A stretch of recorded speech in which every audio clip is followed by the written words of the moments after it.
नमस्कार दोस्तों, मैं नीरज श्रीवास्तव आपके समक्ष एक बार फिर अपनी कुछ स्वरचित पंक्तियां लेकर प्रस्तुत हुआ हूं। हर किसी की अपनी कुछ न कुछ बचपन की स्मृतियां होती हैं और यादें होती हैं। हर किसी को अपने बचपन से प्रेम होता है। मेरी भी बचपन की कुछ स्मृतियां हैं और मैं उन्हीं स्मृतियों से चंद पंक्तियां लेकर आपके समक्ष प्रस्तुत हुआ हूं, जिसको मैं कविता के माध्यम से प्रस्तुत करना चाहता हूं। मेरी कविता का शीर्षक है नानी का घर। कविता सुनिएगा, आशा करता हूं कि आपको पसंद आएगी।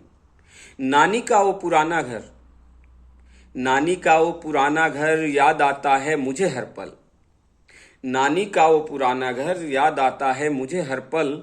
टूटे फूटे खपरेलों से, टूटे फूटे खपरेलों से बना हुआ था जिसका छत। नानी का वो पुराना घर याद आता है मुझे हर पल। नानी का वो पुराना घर याद आता है मुझे हर पल। टूटे फूटे खपरेलों से बना हुआ था जिसका छत। बरखा की बूंदें भी उस पर, बरखा की बूंदें भी उस पर चिल्लाती थी टप टप टप। और हवा खिड़की पर बैठ, और हवा खिड़की पर बैठ सन्न सन्न गाती थी तेज, जिसके कारण घर के भीतर, और हवा खिड़की पर बैठ सन्न सन्न गाती थी तेज, जिसके कारण घर के भीतर डर जाता था मेज का दीपक। जिसके कारण घर के भीतर डर जाता था मेज का दीपक। कभी उमुड़कर कभी उझुककर गुम हो जाता पैद पूरा बुझकर। कभी उमुड़कर कभी उझुककर गुम हो जाता पूरा बुझकर। अंधकार तब पैदल चलकर, अंधकार तब पैदल चलकर घुस जाता था घर के अंदर।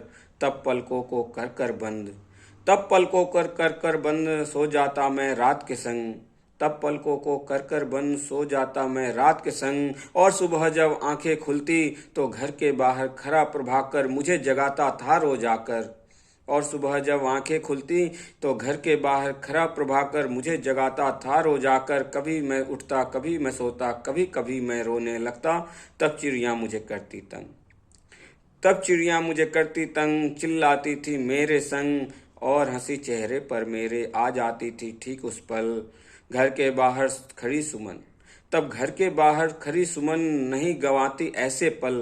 तभी तभी तो बिखेर देती थी खुशबू, तभी तो बिखेर देती थी खुशबू घर के बाहर इधर उधर। पर नहीं है आज नानी का घर, पर नहीं है आज नानी का घर। जो याद आता है मुझे हर पल, जो याद आता है मुझे हर पल, जो याद आता है मुझे हर पल। धन्यवाद। अगर अच्छी लगे तो अपनी प्रतिक्रिया जरूर देवें। धन्यवाद।